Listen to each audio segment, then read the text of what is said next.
예수님께서 제자들을 불렀을 때, 그 제자들을 이제 개별적으로 불렀을 때 한 말씀이 좀 있고요.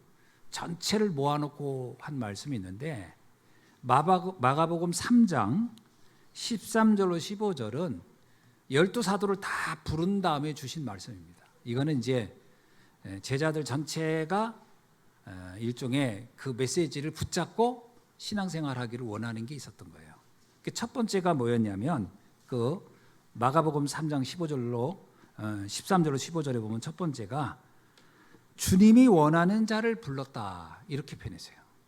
너는 그냥 네가 오고 싶어서 온 게 아니고, 네가 믿고 싶어 나를 따라온 게 아니고, 사실은 주님이 너를 원해서 너를 택했다.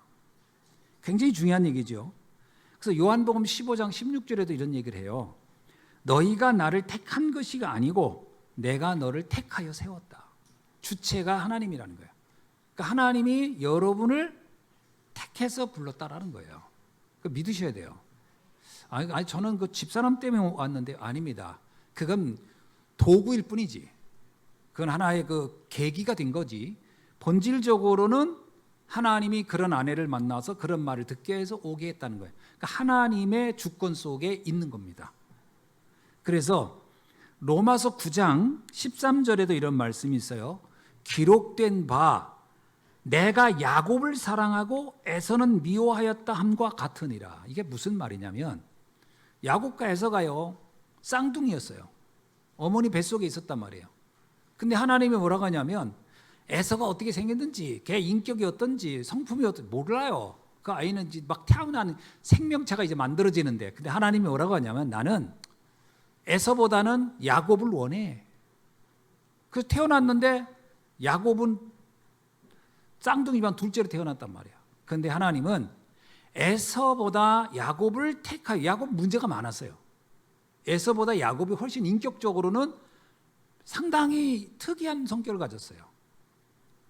아주 경쟁심도 강하고 욕심도 있고, 그리고 속이는 것도 잘해요. 그 형보다 이상하게 더 성격이 그래서요. 근데 하나님은 난 그래도 야곱이 필요해 그랬어요. 그 사람들이 왜 에서가 아니고 야곱이니까 묻지 마.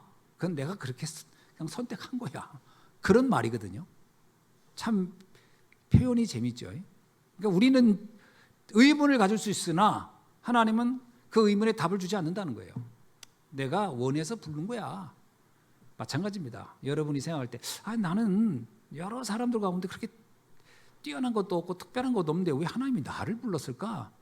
질문은 할 수 있으나 그 질문의 답은 그냥 정해져 있어요. 그냥 너가 필요해. 그래서 나를 불렀다라는 겁니다. 아멘이죠? 예. 두 번째입니다. 14절인데요. 자기와 함께 있게 하시고, 그래요. 불러가지고 무엇을 목표로 했냐? 그게 부르심의 첫 번째 목표입니다. 임마누엘이에요. 임마누엘은 구원의 다른 표현입니다. 여러분, 죄가 뭐냐면 하나님을 떠난 거거든요. 근데 임마누엘은 뭐예요? 하나님이 함께 한다는 거예요. 그러니까 예수님이 부르신 목적이 뭐냐? 그 첫 번째가 너를 구원하려고 불렀어. 내가 너를 하나님과 함께하기 위해, 함께하는 자로 그래서 너를 부른 거야. 이런 얘기입니다. 그래서 하나님을 만나면 어떤 문제가 일어납니까? 세 가지가 해결돼요. 원죄 끝나고, 그리고 사단의 올무에서 해방되고, 그리고 지옥의 심판에서 해방되는 겁니다. 이거를 주기 위해서 내가 너를 불렀다. 그래서 하나님이 나를 불러서 주신 첫 번째 목표가 뭐냐? 구원입니다. 이게 하나님의 목표예요. 그러니까 나를 부자 만들려고 하는 게 목표가 아닙니다. 그러니까 자꾸 거기에 우리가 목표를 거기다 두면 안 돼요. 하나님 나 불렀으니까 부자 만들어주세요. 그건 하나님이 내가 부자가 필요하면 하겠지만, 하나님 볼 때 꼭 부자가 필요하지 않아 그러면 안 줄 수도 있겠죠. 그러니까 그건 하나님의 주권이란 말이에요. 그러나 하나님이 변함없이 약속한 게 있어요. 나는 너를 구원하겠다. 하나님과 함께 하게끔 하겠다. 이게 첫 번째 목표란 말이에요. 두 번째 목표는 뭐겠어요? 14절에 보내사 전도도 하며, 이게 두 번째 목표입니다. 여러분, 전도는 하나님이 나를 부르신 두 번째 목표란 말이에요. 첫 번째 목표가 나를 구원해 주시는 거예요. 두 번째 목표 나를 전도자로 쓰겠다는 거예요. 근데 성도님들 가운데 이 두 가지를 분리하는 사람들이 있어요.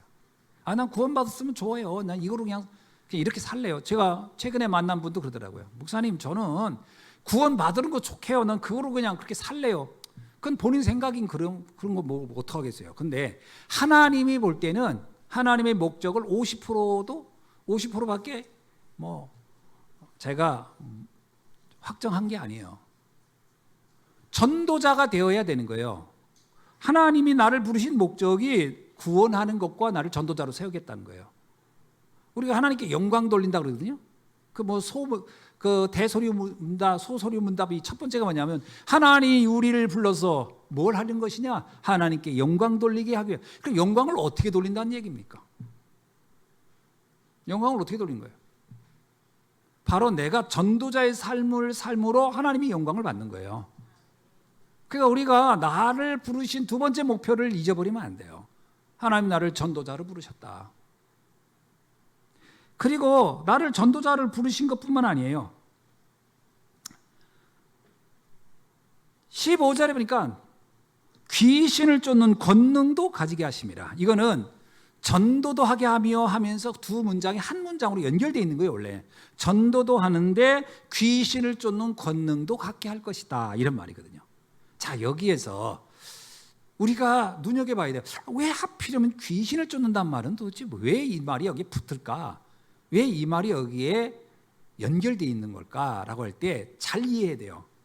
뭐냐면 귀신을 쫓는 권능이란 말을 단순히 우리가 지금까지 영화나 드라마나 소설에 본 것처럼 무슨 퇴마사의 역할이라고 생각하면 안 돼요. 그거는 귀신을 쫓는다라고 하는 그 표현에 사실 맞는 말이 아니에요. 그러니까 영화나 소설이나 이런 그 무슨 퇴마사 행동들은 흥미롭게 만들기 위한 것이지 성경적 설명이 아니에요. 성경에서 귀신을 내어 쫓는다라는 건 다른 의미가 있어요. 뭐냐? 영적 존재에 대하여 설명하는 거예요. 전도라는 것은 영적 존재와 관련돼서 그 사람을 해방시키는 일이다, 이 말입니다. 무슨 말인지 아시죠? 인격을 훌륭하게 만든다, 그 사람의 성품을 바꿔놓는다가 아니에요. 영적 존재로부터, 영적으로 잡혀있는 어떤 세력으로부터, 존재로부터 그를 해방시켜주는 일이 전도라는 거예요. 이걸 굉장히 중요한 주제입니다. 전제 조건이 이해돼요. 전도의 전제 조건을 설명하고 있는 거예요. 그러면 우리가 한번 생각해 봅시다. 사단이라든가 마귀라든가 귀신이라든가 이 단어의 의미가 뭔지 아시나요? 사단이 뭔가요? 사단이란 말이. 사단이란 말은 대적하는 자란 뜻이고 고발하는 자란 뜻입니다. 뭘 대적하고 뭘 고발한다는 거죠? 하나님의 뜻에 대적을 하는 거예요. 그리고 고발하는 거예요. 누구를요? 우리를. 하나님의 자녀인 쟤는 이런 문제가 많아. 그러니까 저런 사람은 구원시킬 수 없어요. 제가 하나님 자녀로 만들 수 없어요. 고발자라는 거예요. 그 고발자는 뭐예요? 우리의 허물과 약점을 계속 찾아내는 일을 하는 거예요. 그게 사단의 역할 중에 있는 거예요. 대적자, 고발자예요. 그 다음에 마귀는 무슨 뜻일까요? 마귀는 비방자, 중상모략자라는 뜻이 있어요. 자, 그럼 여기를 우리가 생각해 보세요. 마귀나 사단이라는 단어에 들어가지 않는 게 있어요. 뭐가 안 들어갈까요? 무서운 자, 두려운 자, 이건 없어요. 사단이 무섭다, 두렵다라는 것은 성경에서 말하고 있는 사단의 존재의 설명이 아니에요. 그거는 소설이나 영화나 드라마가 그렇게 사람들에게 착각을 일으킨 표현이지, 실제 성경의 마귀나 사단은 두렵게 다가오는 존재가 아니에요. 무섭게 오는 존재가 아니에요. 그래서 성도들이 뭐냐, 마귀니 사단이라는 소리를 들으면 자꾸 무섭다고 하는 거예요. 어우, 무서워요. 섬찟해요. 그건 성경에서 말하고 있는 존재의 설명이 아니에요. 그건 작가들의 상상이지. 잘 생각해 보세요. 아담과 하와를 마귀가, 사단이 왔어요. 무섭게 왔나요? 두렵게 왔나요? 아니요. 무섭게 두렵게 안 왔어요. 친근하게 왔어요. 거기에는 두려운 존재도 아니고 무서운 존재도 아니에요. 뭐로 하냐? 속이는 자로 왔어요. 속이는 자로 온다니까요. 마귀가 예수님을 유혹하러 왔어요. 그때 무섭게 두렵게 왔나요? 아니에요. 속이는 자로 왔어요. 베드로가 예수님을 대적하는 장면이 나와요. 어떻게 해요? 예수님이 그래요. 내가 예루살렘에 올라 죽어야 되겠다. 인류를 위해서. 그랬더니 베드로는 스승님, 우리가 이렇게 사랑하는 주님이 이렇게 이 젊은 나이에 이렇게 힘없이 죽는다. 말도 안 됩니다. 제가 주님을 얼마나 사랑하는지 아십니까? 제가 목숨을 바쳐 주님 죽는 건 맞겠습니다. 얼마나 그게 듣기 좋고 얼마나 감동적이에요. 인간적이고 의리 있고. 속이는 거예요. 그때 예수님이 뭐라고요? 사단아 물러가라 그랬어요. 베드로가 무섭게 왔나요? 아니에요. 속이는 식으로 간 거예요. 속이는 식으로. 그래서 성경에서 사단과 마귀를 설명할 때 광명한 천사 같고 의의 일꾼 같이 온다 그랬어요. 그래서 사람들이 잘 속는 거예요. 여러분, 사기꾼은요 무섭게 안 옵니다. 무섭게 와가지고 사기당할 사람 누가 있어요? 굉장히 친절하게 옵니다. 친근하게 오고 나를 막 도와주는 것처럼 오고. 그래서 결국 무너뜨리는 거예요. 사단의 존재를 성경은 속이는 자라는 것을 설명하고 있어요. 요한복음 8장 44절에 뭐라고 얘기합니까? 이렇게 말해요. 사단은 인간의 욕심을 자극하여 멸망시키는 존재다. 그래서 그는 거짓말쟁이요 거짓의 아비가 되었다. 거짓말장인 거죠. 그래야 사단을 명확히 볼 수 있어요. 저는 성도들이 왜 사단에게 잘 속느냐, 잘 넘어가느냐, 사단의 존재에 대한 개념 이해가 잘못되어 있는 거예요. 어떻게 돼요? 무섭다, 두렵다로 되어 있는 거예요. 그러면 어떤 사람이 무섭게 막 오고 막 협박하고 그러면 이게 사단인가? 그러니까 잘 안 넘어가요, 거기에는. 그런데 너무나 친절하게 와서 나를 도와주고 위로해주고 나를 격려하고 막 이렇게 온 건요, 이건 뭐 그냥 간이고 쓸개고 다 내주고 싶은 거예요. 그래서 쉽게 속는 거예요. 신앙이 무너진 사람 얘기 들어보세요. 어떤 무서운 사람이 협박해서 교회 떠나던가요? 우리 교회 갔더니 장로님이 너무 무서워. 막 협박하고 우리 교회 오지 말래. 막 칼 들고. 나 그래서 무서워서 못 다니겠어. 그래서 떠난 사람을 본 적 있나요? 없어요. 다 사람들의 그 말과 어떤 이런 거에 속아가지고 누가 옆에서 이간질하고 이 교회 못 다니겠는데? 본질을 잘못 알고 있다니까. 그래서 예수님이 말한 거예요. 너희들이 가서 영적 존재가 어떻게 사람들을 무너뜨린지를 알려주고 거기서 그들을 건져내라. 이게 전도한 거다. 여러분, 바리새인들이 왜 다 무너진지 아세요? 율법이라고 하는 너무 좋은 것이 너무나도 그럴듯한 게 그 사람들 다 속여온 거예요. 그게 다 구원을 얻는 건 줄 알고. 그래서 그들은 구원에 가까이 간 적이 없는 거예요. 그래서 예수님이 제자들에게 말한 거예요. 가서 그 사실을 말해줘라. 너희들이 그렇게 좋게 여기는 그것이 사실은 너희를 무너뜨리는 사단의 전략이라는 것을. 그래야 너는 그들을 전도할 수 있다. 이거 아주 중요한 개념이거든요. 근데 성도들은 이 개념이 정립이 안 돼 있어요. 많은 부분이. 그래서 요 네 가지를 가장 잘 이해한 사람이 누구냐? 내가 보기엔 바울이에요. 바울은요, 내가 하나님이 영세전에 나를 택했구나. 나를 창세전에 나를 택했구나. 이게 정확히 이해되는 거예요. 에베소서에 그런 고백하잖아요. 창세전에 하나님이 나를 택하였다. 이게 보세요. 바울은 얼마나 하자가 많아요. 엄청 문제가 많은 사람인데 복음을 아는 순간 알았던 거야. 이건 하나님이 나를 영세전에 택하여 부른 것이 아니고서 있을 수 없는 일이구나. 이해를 정말 잘했어요. 두 번째요. 하나님이 나와 함께 하는구나. 그래서 바울은 감옥에 있으면서도요, 난 행복해. 왜? 주님이 나와 늘 함께 하니까. 나는 어디에 가든지 행복해. 임마누엘, 난 구원받은 하나님 자녀니까. 이게 바울의 무너지지 않게 하는 힘이었어요. 성도들이 이게 이해가 안 돼. 두 번째, 그러면요, 조금 힘들거나 외롭거나 고독한, 팍팍 무너지는 거예요. 하나님이 함께 한다는 게 안 되니까. 신앙생활에서 가장 중요한 두 번째가 뭐냐? 하나님이 나와 함께거든요. 이게 안 되면 조금 어렵고 여러분 세상 사람들은 대부분 다 이해관계로 붙어요. 나에게 이익이 될 때 오고 이익이 안 되면 다 떠나는 겁니다. 그러니까 그런 것 때문에 나는 외롭다 고독하다 그렇게 생각할 이유가 없는 거예요. 요셉 보세요. 형들이 이해관계로 위해서 다 노예로 팔기도 하고 형제도 다 팔고 그렇게 한 거예요. 그러니까 그런 것을 넘어섰던 게 뭐냐? 하나님이 나와 함께구나. 이게 확실하게 정립되어 있어야 돼요. 그리고 세 번째요. 전도입니다. 나는 전도해야 돼. 근데 전도를 하는데 바울은 어떻게 전도를 하죠? 희한해요. 그죠? 구브로 섬에 갔더니 박수무당에게 잡혀있는 총독이 있어요. 자, 총독이 박수무당보다 권력이 훨씬 많은 사람이에요. 훨씬 강한 사람입니다. 박수무당이 무서워가지고 뻘뻘 쩔쩔 매고 그 무서운 것 때문에 이 총독이 따라다녔을까요? 아니에요. 총독이 박수무당에게 그렇게 쩔쩔맨 거는 박수무당이 자기를 도와주는 것 같고 자기를 위하는 것 같고 자기한테 다 뭔가 협력해 주는 것 같은 거예요. 야, 너밖에 없어. 네가 하니까 뭐가 맞는 것 같아. 야, 그거 그럴듯한데? 이렇게 움직였던 거예요. 그러니까 박수무당이 사실은 총독 위에서 쉽게 말하면 상투 위에 앉아가지고 조종하고 있었던 거죠. 이거를 바울이 딱 본 거예요. 아, 저 총독을 전도해야 되겠다. 저 영적인 상태로 붙잡혀 있구나, 저 사람. 저 사람이 아무리 권력이 있어도 아무리 대단한 사람이라도 영적 세계를 이해 못하니까 완전히 불신자 이하에 쩔쩔매고 사는구나. 그래서 그걸 해방해 준 거예요. 네 가지를 이해를 엄청 잘한 거죠.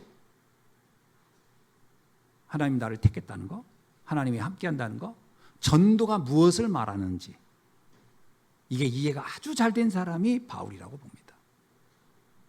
저는 예수님의 제자 12제자를 보면요, 바울만큼 이 부분이 명확한 사람이 별로 없던 것 같아요. 베드로도 보면 이 부분은 약해요. 어디에 약하냐? 전도에 약해요. 베드로도. 신기하게 바울은 이 네 가지가 아주 정확히 이해된 사람이에요. 사도들을 앉혀놓고 얘기한 건 예수님인데 거기에는 바울은 잊지도 않았어요. 그런데 잊지 않았던 바울은 더 잘 이해했다라는 거예요. 이게 아주 중요한 이 부분이다.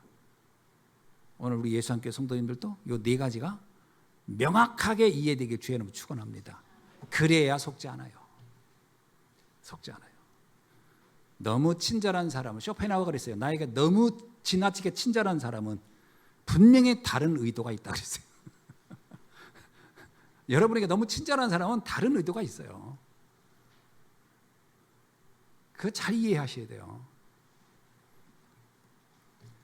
자, 전도자 바울은 그래서 오늘 본문을 한번 봅시다. 세 가지가 명확해요. 바울의 일심은 뭐며, 바울의 전심은 뭐며, 바울의 치속은 뭐였을까? 이걸 제가 오늘 본문을 가지고 말씀을 이렇게 인도받았습니다. 첫째, 바울은 복음을 전하는 일, 복음을 알려야 되겠다는 데는 그 일심은 생을 건 일심이었어요. 바울은 루스도라라는 곳에 복음을 전하러 갑니다. 근데 루스도라가 어떤 곳이냐? 사람들이 바울 말을 듣고 복음을 받아들이는 사람도 있었지만 극단적으로 바울을 싫어하는 사람이 또 많았어요. 그래서 바울이 거기서 돌에 맞아 죽게 된 겁니다. 아마 의학적으로 말하면 거의 기절한 거죠. 돌에 맞아서 기절한 겁니다.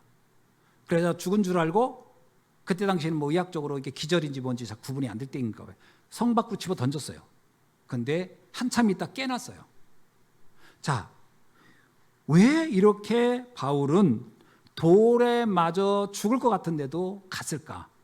분명히 루스드라가 자기를 박해하는 곳이라는 걸 알고 있었어요. 그래도 간 이유는 복음을 전해야 되겠다는 그 일심, 복음에 이들에게 필요한 건 복음이다 라는 일심으로 간 겁니다. 그런데 돌에 맞아 죽게 됐는데 깨어나자마자 바울이 다시 루스드라 또 들어갑니다. 그게 사도행전 14장 20절에 나와요. 죽었다가 살아나서 다시 루스드라로 들어갔다는 거예요. 왜 루스드라에 왜 갔을까? 간 이유는 딱 하나예요. 목숨을 잃어도 상관없을 만큼 중요한 일이 루스드라에 남아 있었어요. 근데 그 루스드라에 들어갔는데 뭐라고 표현했냐면 이튿날 바나바와 함께 더베로 떠났다. 그러니까 하루 있다 갈 일인데, 하루만 있다 갈 일인데 뭐하라고 목숨 걸고 들어갔을까? 제자들은 들어가지 말라 그랬어요. 이거 위험하다고. 근데 바울은 아니다, 나 가야 돼. 왜 그랬냐? 거기에는 디모데라는 제자가 있었어요. 디모데가 있었는데 디모데를 위해서 그는 난 그 사람 만나야 돼. 왜? 지금 내가 다 전하지 못한 게 있어. 이거 반드시 오늘 밤 다 전해주고 난 떠나야 돼. 그리고 그곳으로 간 겁니다. 그 디모데는요, 어머니는 유대인이고 아버지는 헬라인인 TCK였어요. 다민족이었죠. 물론 그 다민족이니까 복음을 전했다가 아니고 인종과 상관없이 복음을 그렇게 간절히 원하는 제자가 그곳에 있었다라는 거죠. 바울은 디모데를 뭐라고 표현하냐면 디모데전서 1장 2절에 그리고 디모데후서 1장 2절 다 똑같습니다. 이렇게 나옵니다. 믿음 안에서 참 아들된 디모데, 사랑하는 아들 디모데. 여러분, 디모데를 아들이라고 그래요. 내 아들. 여러분, 아들은 어떻게 납니까? 여러분, 자녀는 어떻게 나요? 산고의 고통을 가지고 낳잖아요. 죽을 것 같은 아픔 속에서 낳는 게 아들이잖아요. 바울은 내가 루스드라에서 돌에 맞아 죽어가면서도 마지막까지 포기하지 않았던 자녀인 거예요. 영적인 자녀. 그게 바로 디모데였던 거예요. 그래서 디모데를 내 아들이다라고 하는 건 뭐냐면, 나도 마치 어머니가 아이를 위하여 그 고통 속에서 낳듯이 나도 루스드라에서 돌에 맞아가면서 죽기 직전까지 가면서 나도 낳았어. 그러면 이 낳았다는 얘기는 뭐예요? 나와 모든 영적인 부분이 같던 거예요. 바울이 볼 때 디모데가 자기를 너무 잘 닮은 거예요. 영적으로 너무 닮은 거예요. 이런 몸에서 내 아들이다, 이렇게 얘기했습니다. 여러분, 자녀는 그냥 나면은 얼마나 귀합니까? 그러니까 바울에게 디모데는 자녀 이상으로 귀한 존재였다, 이런 얘기라고 할 수 있어요. 근데 이 디모데를 뭐라고 성경에 말하냐면 16장 1절에 보니까 2절에 보니까 이렇게 나와요. 디모데는 루스드라와 이고니온에 있는 형제들에게 칭찬받는 자다. 이게요, 바울이 이렇게 내 아들아라고 했던 이유가 여기 있구나. 거기에 있는 루스드라 사람들, 이고니온 사람들이 볼 때 바울을 칭찬했다는 거예요. 이 디모데를. 그럼 칭찬이란 뜻이 뭐냐면 이 사람이 인격을 칭찬했다가 아닙니다. 형제들이 칭찬했다고 그러잖아요. 형제 뭐예요? 성도들이에요. 성도들이 칭찬했을 때는 뭘 칭찬했겠어요? 믿음을 칭찬한 겁니다. 디모데의 믿음. 야, 네 믿음이 정말 훌륭하구나. 인정한 거예요, 인정. 그래서 우리 렘넌트는 세 사람한테 인정받아야 돼요. 첫 번째, 누구한테 인정받으냐? 부모님이 볼 때, 우리 아들이고 우리 딸인데, 얘 참 믿음의 사람이구나. 이 믿음이 인정할 수 있어야 돼요. 인정받아야 돼요. 만약에 선생님이, 걔 믿음이 좋아 보여요. 근데 엄마가, 집에서 하는 거 보세요. 걔 멀었어요. 그러면 아직 인정하는 게 아니에요. 집에서도 인정할 수 있어야 돼요. 우리 딸이지만, 우리 아들이지만 참 믿음의 자녀구나. 어떤 때 내가 엄마나 아버지가 불신앙하려고 하면 자녀들이, 엄마, 말씀에 그런 게 있잖아. 말씀 따라 살아야지. 왜 그 말씀을 기억을 못해? 이렇게 한다면, 이렇겠죠. 내 자녀지만 참, 네가 나보다 믿음이 좋구나. 이럴 수 있다면 그 자녀는 뭔가 희망이 있는 거죠. 두 번째, 목회자가 인정해야 돼요. 목회자가 이렇게 영적인 관점에서 보면 얘 참 믿음의 사람이구나, 이럴 수 있거든요. 얘는 뭐 성실하고 착실하긴 한데 믿음은 좀 그럴 수도 있거든요. 믿음의 사람. 그 다음에 선생님이에요. 선생님은 불신자일 겁니다. 선생님 볼 때, 너는 좀 크리스찬이구나. 내가 많은 애들 봤는데 너 같은 크리스찬은 처음 봤다. 어쩌면 이렇게 모습이나 이런 게 참 모범적이고 훌륭하냐, 이런다면 그 사람은 영적 서밋이 될 것이다. 영적 서밋은 이 세 사람으로부터 오는 겁니다, 사실은.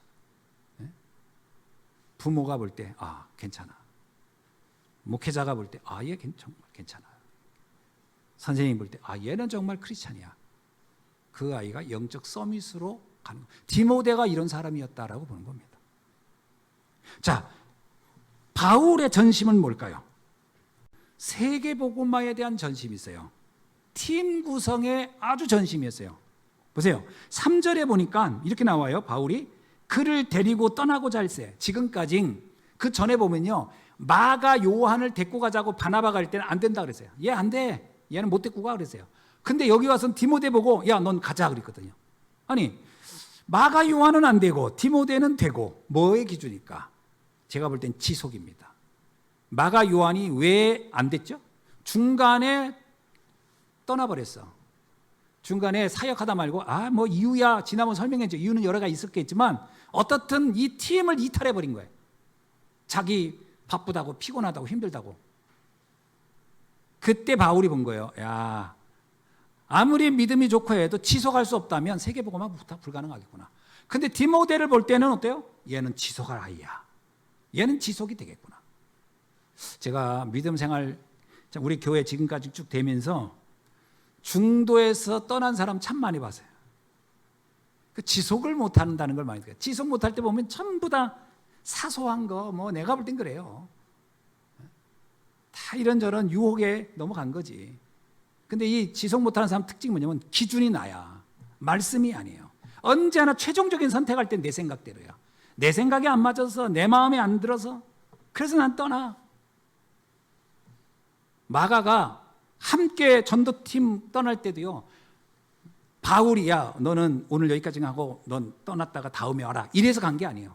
자기 마음에 안 드는 거야. 뭔지 모르지만 기준이 나라.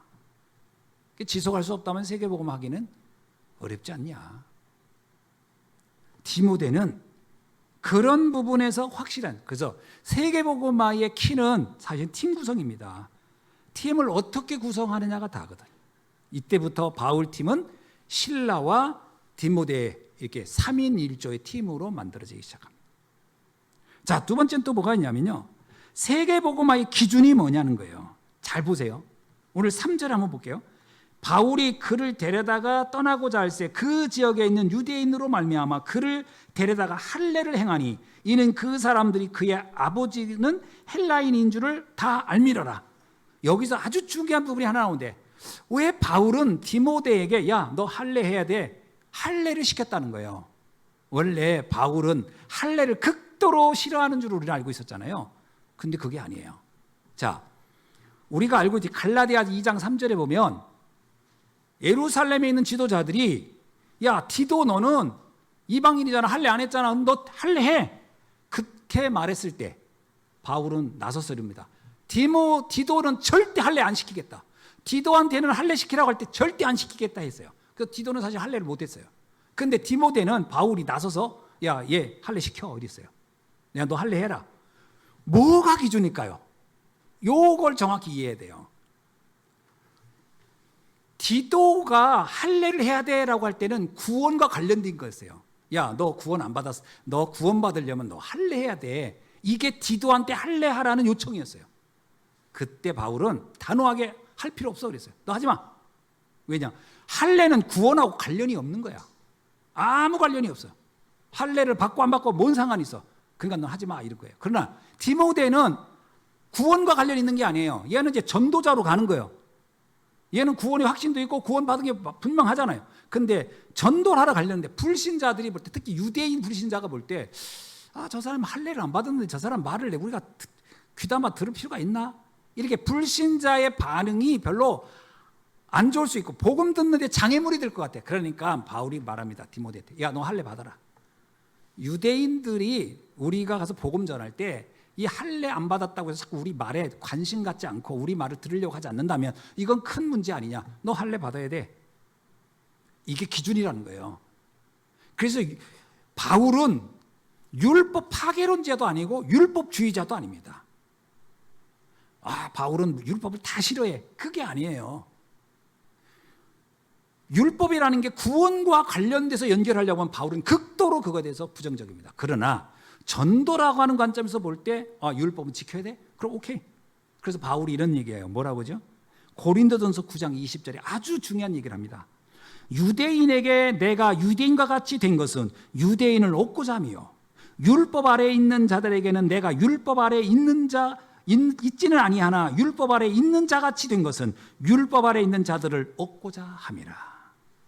이게 전도자의 자세라는 겁니다. 우리가 꼭 바르게 살고 양심적으로 살고 선하게 살아야 구원받는다? 그건 노예요. 아니에요. 그건 상관없어요. 그러나 내가 전도자의 길을 걸어가는데 내 행위가 사람들한테 장애가 되거나 방해가 될 때 굳이 그런 행동이 복음에 유익을 주지 않는다면 나는 바르게 율법적인 행동을 해야 되는 거예요. 이해되셨습니까? 이게 아주 중요한 기준이라는 거거든요. 이 기준이 무너질 때 문제예요. 나는 무조건 율법은 싫어. 그게 율법주의자예요. 나는 무조건 율법 싫어. 그러면 이건 율법 파괴자예요. 그럼 나는 무조건 율법을 지켜야 돼. 그건 율법주의자예요. 이거는 극단적인 거거든요. 그게 아닙니다. 기준이 뭐냐? 바울은 그래서 정확한 전도자인 거예요. 전도에 유익한 것을 한다는 거예요. 저는 우리가 어떤 삶의 규모, 자세 이거를 갖춰야 된다면 이것은 복음에 유익하기 위해서입니다. 이걸 해야 구원받는 게 아니고 전도하는데 방해된다? 그러면 하지 말아야죠. 내가 줄담배 폈더니 전도가 너무 잘 된다. 그러면 하셔야 돼요. 왜? 목숨을 바쳐서라도 폐에 암이 걸리나 하더라도 전도를 위하면. 그러나 담배를 피는 게 전도하는데 방해가 돼? 누군가가 이것 때문에 복음을 듣는데 방해할 것 같아? 그럼 안 해야죠. 그게 우리가 갖춰야 할 자세라는 겁니다. 자, 4절에 한번 봅시다. 4절은 좀 더 세계복음화의 가드라인을 천 거예요. 가드라인은 뭐냐면 이겁니다. 4절. 여러 성으로 다녀갈 때 예루살렘에 있는 사도와 장로들이 작정한 규례를 그들에게 주어 지키게 했다. 이게 뭐냐면 지난번에 우리 설명했죠. 1차 공의회에서 결정된 상황. 1차 공의회에서 결정된 상황이 뭐냐면 오직 구원은 믿음으로 말미암아 얻는다. 구원은 오직 믿음이야. 이거 첫 번째. 두 번째. 그러나 불신자들이 볼 때에 기독교인으로 지켜야 할 기준이 있어. 음란하지 말아야 돼. 그 다음에 뭐였어요? 우상 숭배한 음식 같은 거 그거 즐겨 먹지 말어. 그리고 생명을 경시하지 말어. 요 세 가지는 기독교인으로서 갖춰야 할 덕목이야. 요게 바로 바울이 전한 얘기입니다. 여기 나오잖아요. 그들에게 이것을 가리켜 지키게 했다는 거예요. 바울의 자처에서. 그러니까 바울은요, 율법을 싫어한 게 아니에요. 율법을 잘못 적용하는 걸 싫어한 것이지. 그래서 바울은 이런 부분을 가서 가리킵니다. 왜 이걸 가리키는 게 뭐가 의미가 있을까요? 이 가이드라인이 뭘까요? 이게 신앙인의 중요한 삶의 기준이 되어야 되는 거예요. 저는 우리 자신이 이런 기준들이 명확하지 않게 될 때 저는 혼란해진다고 봅니다. 그죠? 이건 믿음인지 아닌지 구분. 그러니까 명확하게 신앙생활의 어떤 가이드라인이 명확해야 돼요. 이게. 자, 마지막 세 번째입니다. 바울의 지속입니다. 바울은 교회를 지키는 일에 그는 사명을 다했어요. 자, 마지막 읽어봅시다. 뭐라고 나오죠? 5절에 이에 여러 교회가 믿음이 더욱 굳건해지고 수가 날마다 늘어가니라. 교회를 든든히 세우는 이정표에 바울은 집중했어요. 그게 나의 지속. 세계복음화를 하는데 교회라는 배경이 얼마나 중요한지를 바울은 너무 잘 알고 있었어요. 전 가끔 이런 걸 봅니다. 성도님들 중에 믿음 생활이나 복음은 잘 아는데 교회관이 약한 분들이 있어요. 내 교회, 나의 교회라는 게 없어. 그게 굉장히 이게 신앙적으로 말하면 뿌리가 약한 거거든요. 나의 교회관이 명확해야 됩니다. 데살로니가에 있는 교회, 데살로니가 성도들에게 나의 교회예요. 에베소에 있는 교회, 에베소인들에게 나의 교회예요. 다 전 세계는 주의 교회지만 내가 섬기는 교회와 내가 있는 교회를 통하여 세계복음화를 하는 겁니다. 요 나의 교회관이 명확하지가 않아요. 그러니까 좀만 불편하면 교회 떠나지 뭐 세계 어디나 교회 다 있는데 있죠. 그러나 나의 교회는 여기저기 있는 게 아니에요. 세상에 여자는 많죠. 그러나 내 아내는 하나인 거예요. 아, 이거 아니에요. 전 여자 여기저기 다 놓고 살래요. 그거 이상하잖아요, 그거. 그 비정상이잖아요, 그거. 전 이 여자하고 살다가 좀 마음에 안 들면 저로 가고, 저 여자 마음에 저로 가고. 그래서 저는 한 달에 한 번씩 돌아다닐래요. 그거 이상하잖아요, 이거. 그걸 우리가 그걸 지지할 수 없잖아요. 나의 교회가 있는 겁니다. 나의 교회가. 중직자라고 하는 것은 교회를 위하여, 그 나의 교회를 위하여 헌신하라고 해서 주는 게 중직자거든요. 여러분, 중직자가 된다는 건 뭐예요? 무거울 중자예요, 사실 그게. 움직이지 말라라는 거예요.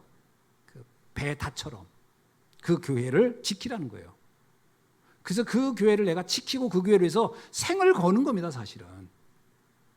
그게 같이 가는 거거든요. 아, 좀 뭐 하다고, 뭐 이 교회 떠나지 뭐. 이 교회 떠나요. 저 교회, 이제 나중에 저 교회까지 돼. 내 교회에서 아니요, 이 교회에서 저 교회. 그놈의 교회 이렇게 가는 거예요. 나의 교회가 없는 거예요, 나의 교회가. 바울은 예루살렘 교회 한 번도 무시한 적 없어요. 예루살렘 교회가 자기를 비판할지라도 찾아가서 보고 다 합니다. 왜? 교회가 든든히 서야만이 세계복음화를 할 수 있는 배경이 된다는 걸 알고 있었어요. 교회는 어떤 것입니까? 마태복음 16장 18절에 보면은 베드로가 이렇게 고백하죠. 주는 그리스도의 살아신 하나님의 아들이십니다. 그때에 주님이 얘기합니다. 음부의 권세가 이길 수 없는 것이 교회다. 다시 말하면 흑암이 무너뜨릴 수 없는 것이 교회입니다. 이 시대 교회는 성도들의 도피성과 같은 거예요. 가장 힘들 때, 어려울 때 나를 지킬 수 있는 것은 교회다. 교회 축복 속에 있기를 주의 이름으로 축원합니다. 교회 축복 중에 축복은 예배입니다. 그래서 성도님들이 예배가 안 되면 교회의 축복에서 한 발 한 발 멀어지는 거예요.